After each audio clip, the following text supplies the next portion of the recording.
On the 29th of May, the Gaza harbor was in full preparation for the arrival of the Free Gaza flotilla, carrying 10,000 tons of humanitarian aid and around 700 passengers.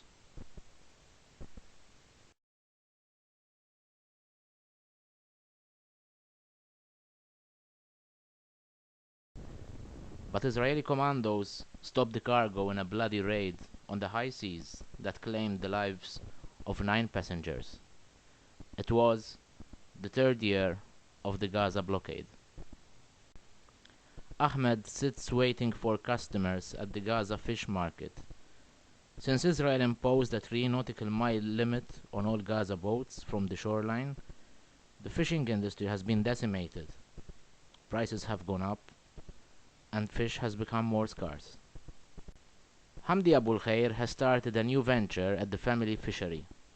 With sales going down by 80%, he has started cooking fish for takeaway. He says there is a market for fish cuisine, and he hopes to attract business, offices, professionals, the people living in Gaza City.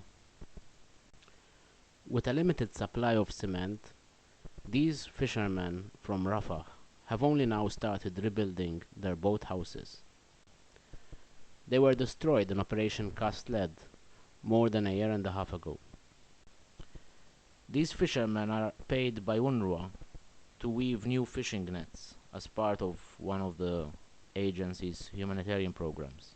They tell me there is little use for them right now, as the Israeli imposition of 3 nautical miles at sea makes it impossible for them to catch anything. According to the Food and Agriculture Organization, total catch in Gaza went down by 47% between 2008 and 2009. Out of 10,000 registered fishermen in 2000, today there are only 3,500. While traditional professional fishermen in Gaza are giving up on the fishing industry, young Palestinians are now resorting to fishing from small boats in shallow waters, just to be able to feed their families. This is Jamal Basala, sitting in the shade of his fishing boat. He bought it in 1992 for $80,000, but since the blockade was imposed on Gaza, he has stopped going out fishing with it. With the little catch he makes, he cannot afford the yearly repairs and maintenance on the boat. He used to employ 20 fishermen, but he told me he is now dependent on humanitarian aid. I don't want you to photograph me receiving food vouchers, he told me. I want you to photograph me catching fish.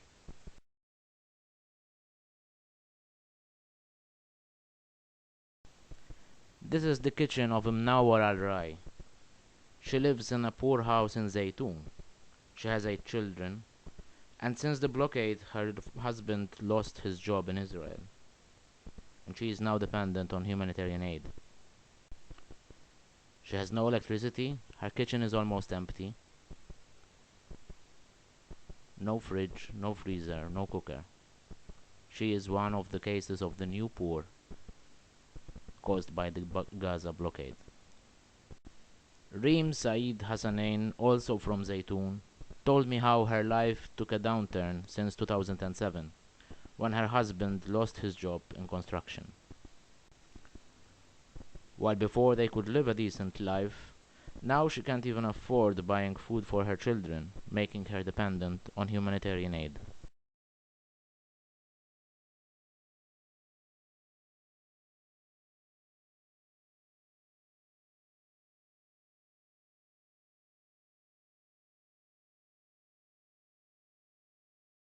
This is Bassam Shalfouh. He is 27 years old and is a maintenance technician working with the Gaza Electricity Distribution Corporation. His job is to cut off parts of Gaza City from the electricity grid from 8 to 10 hours a day because of the fuel crisis. Here is Abu Wadel in central Gaza City waiting for the electricity to come back so that he could take the lift in this 15-story residential tower. The porter in the same building, Abu Ala, switches on the generator every half an hour for 10 minutes whenever there is a power cut.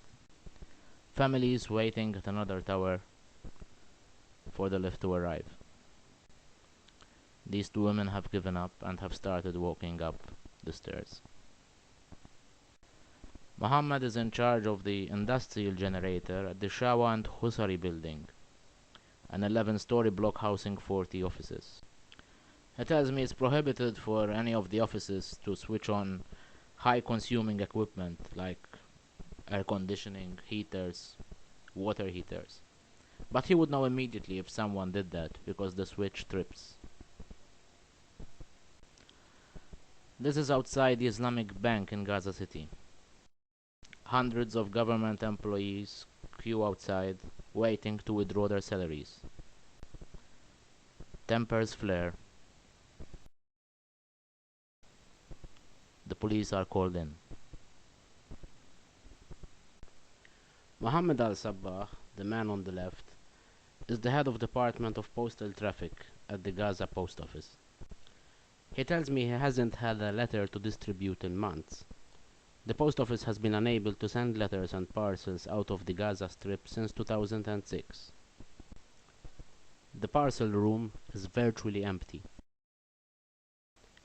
It is also impossible to send a letter from Gaza outwards. Postal traffic comes in one way through Israel, whenever it arrives.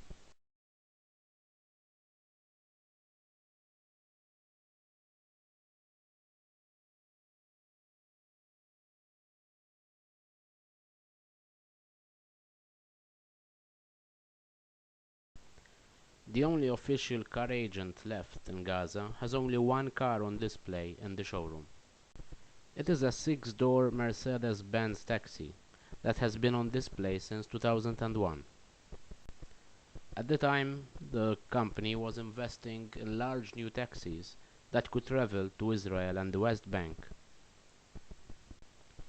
Rami Kimshawi is the company's after-sales manager, even if there are no sales. Since 2006, the company hasn't been able to bring any new vehicles to Gaza. The service garage and maintenance area are also completely empty of cars. Rami tells me they can only survive at the moment, that they keep the showroom open just to remain present, and the hope that the blockade will be lifted soon.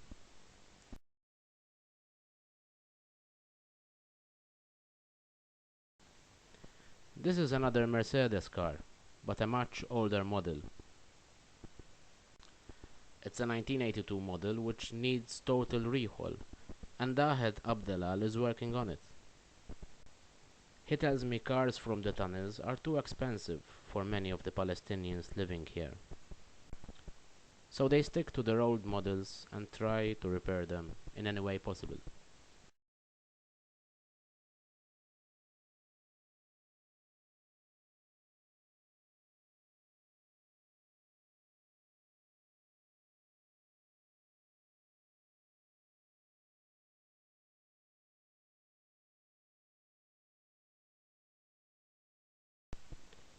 The popular Gaza market, where a new consignment of second-hand clothes from Israel has just arrived.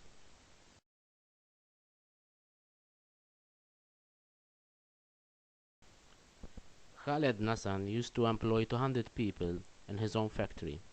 Nowadays, he sits in his dimly lit shop, selling second-hand clothes. The former employer, he now also lives on humanitarian aid. A couple of kilometers away from the Rafah tunnels, this businessman Musa Zohrab is using the expertise of tunnel diggers and a lot of imagination to connect his new resort, built out of mud, to the beach.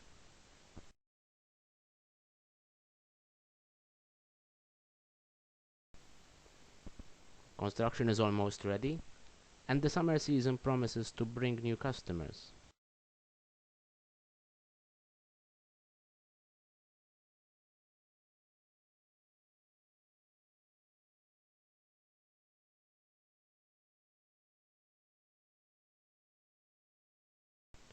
Tourists, however, will have to wait until the blockade is lifted. A wedding ceremony in Gaza City. A hip-hop group of young refugees living in beach camp. And Ayman Magames, the lead singer of rap band Palestinian Rap, the first ever rap band to be established in Gaza in 2003. His father was killed when an Israeli missile hit their flat in Operation Cast Lead.